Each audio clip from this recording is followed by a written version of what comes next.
Sahabat, ini perkembangan vertikultur yang saya tanam di atas atap rumah atau di rooftop ya. Ini adalah solusi berkebun di perkotaan yang tidak memiliki lahan yang luas ya. Ini 3 ember sudah saya tumpuk ya. Ini saya tanam pertama sekali ya. Jadi pakcoynya sudah agak besar.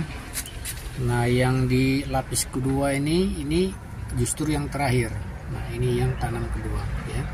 Urut-urutannya, yang paling atas ini tanam duluan sudah agak besar. Ini lebih kecil sedikit. Nah, yang ini paling kecil karena ini baru 2 hari yang lalu ditanam ya.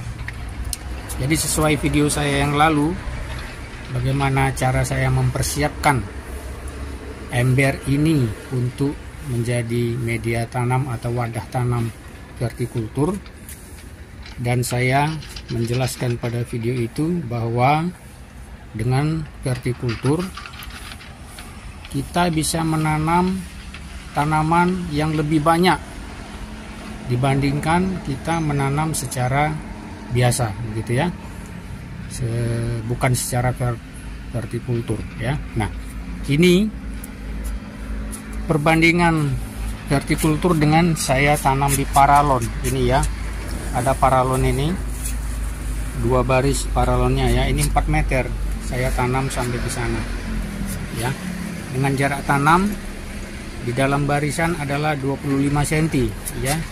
Ini jarak antara polybag yang satu ke polybag yang lain adalah 25 cm. Kita bisa terangkan ya. Ini saya punya gambar ya. Sebelah kiri ini adalah paralon ya. Jadi kalau dia mau memuat 24 titik tanam ya, paralon yang 4 meter tidak cukup ya. Kalau 4 meter 400 cm berarti kan dibagi dengan 25 cm adalah 16 titik tanam. Sehingga kalau mau mendapatkan 24 titik tanam ini harus 6 meter ya. Nah, jadi ini saya gambarkan seperti ini. Ini paralonnya ini 6 meter ya. Nah, 24 titik tanam, panjang paralon 600 cm atau 6 meter.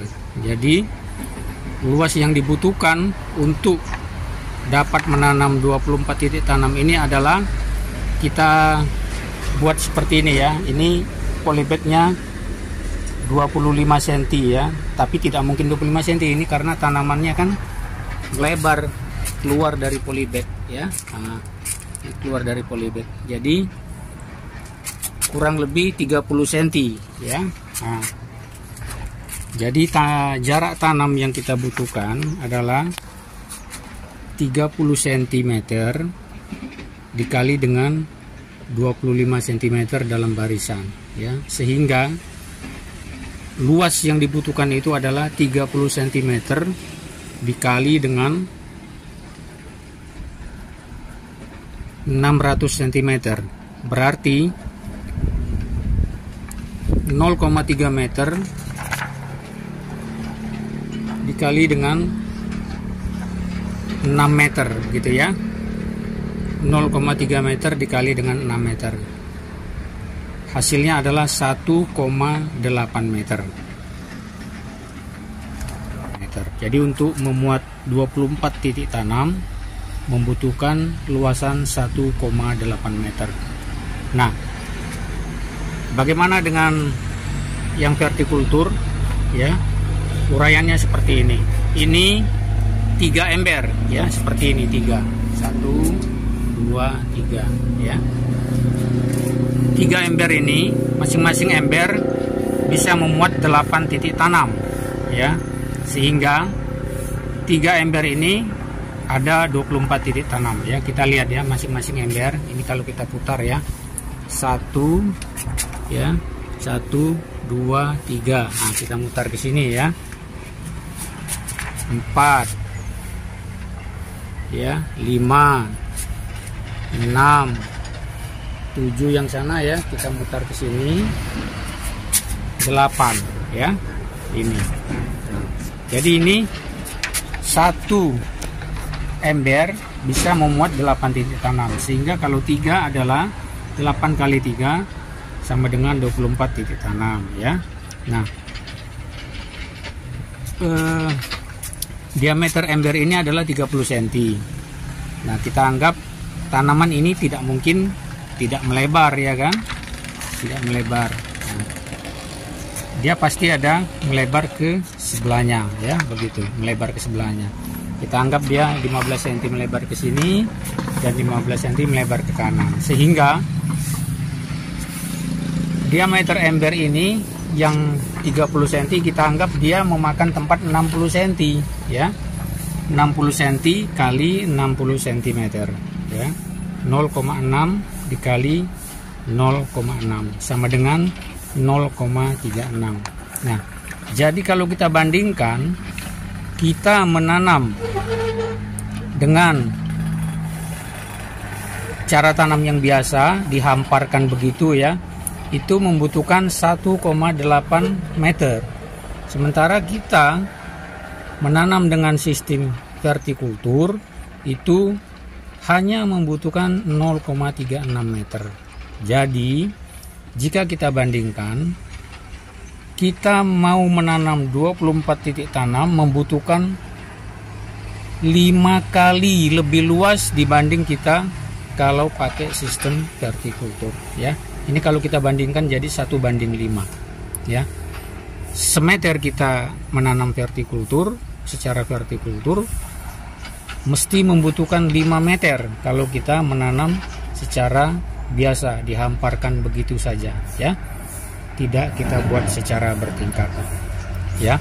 Baik, ini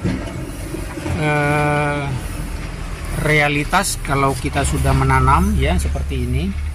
Pertumbuhan tidak kalah ya, tetap bagus ya. Kalau yang di atas ini adalah lencak ya. Nah, 2 sengaja memang lencak, yang lainnya adalah pakcoy. Kalau ini lencak kita tanam secara biasa, tapi ini memang sudah duluan ya. Nah, kalau kita tanam seperti ini tidak banyak kita bisa menanam. Kalau menanam seperti ini banyak dan hasilnya pun tidak mengecewakan ya. Nah, bagaimana mempersiapkan wadah untuk menanam ini?